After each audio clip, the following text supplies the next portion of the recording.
আমরা মানবতাকে টুকরা টুকরা করতে চাই না।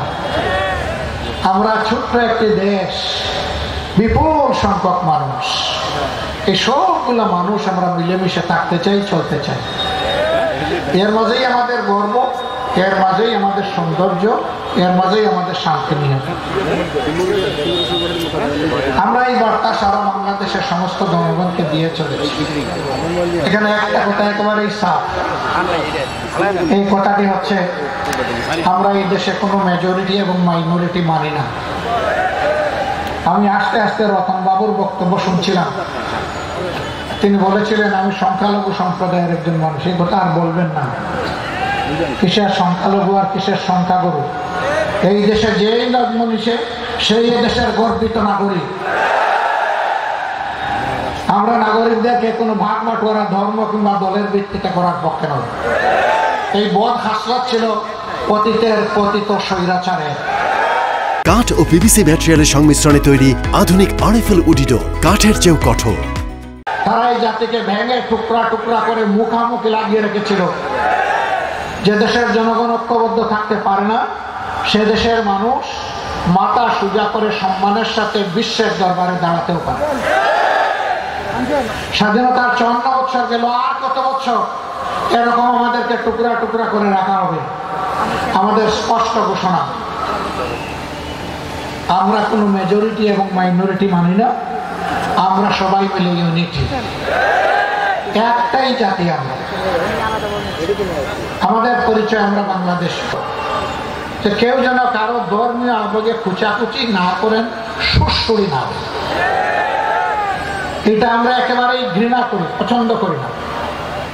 এরকম যদি কোথাও কোনো কিছু ঘটে, আমরা বলবো যে সম্প্রদায়ের মানুষ এটা করবে, প্রথম ওই সম্প্রদায়ের মানুষরা ওরে থামিয়ে দেবে।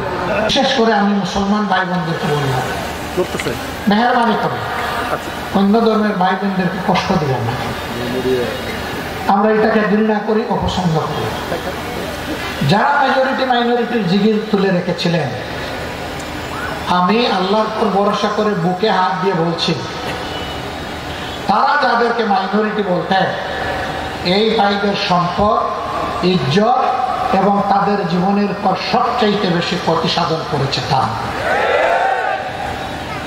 আমি দাবি জানাবো, বাংলাদেশ সরকার এবং জাতিসংঘের যৌথ উদ্যোগে 1972 সালের 10 জানুয়ারি থেকে আজকের দিন অর্থাৎ 2025 সালে এই 26শে ফেব্রুয়ারি পর্যন্ত বাংলাদেশে যত ঘটনা ঘটেছে এরকম, সেইগুলো অনুসন্ধান করে তার শ্বেতপত্র বাংলাদেশের জনগণের সামনে প্রকাশ করে দেওয়া হোক। তাহলে জনগণ জানতে পারবে তারা সত্যিকার অর্থে মানুষ খুন করেছে, ইজ্জত লুণ্ঠন করেছে, সম্পদ লুণ্ঠন করেছে। সম্মানিত বন্ধুগণ, আরেকটি কথা আমাদের পরিষ্কার, ভারত সহ দুনিয়ার সকল দেশ আমরা একই বিশ্বসভার সদস্য, জাতিসংঘের সদস্য রাষ্ট্র। ভারত আমাদের নিকটতম প্রতিবেশী।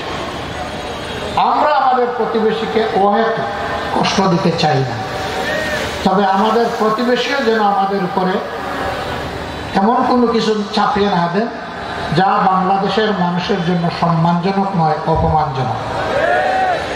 যদি এরকম তারা কিছু করেন, দেশের স্বার্থে আমরা সেদিন ভূমিকা পালন করতে কারোর চোখের দিকে তাকাবো না। আমরা বিবেকের দিকে তাকিয়ে বিবেকের দায়বদ্ধতা থেকে আমরা আমাদের দায়িত্ব পালন করতে বাধ্য হব।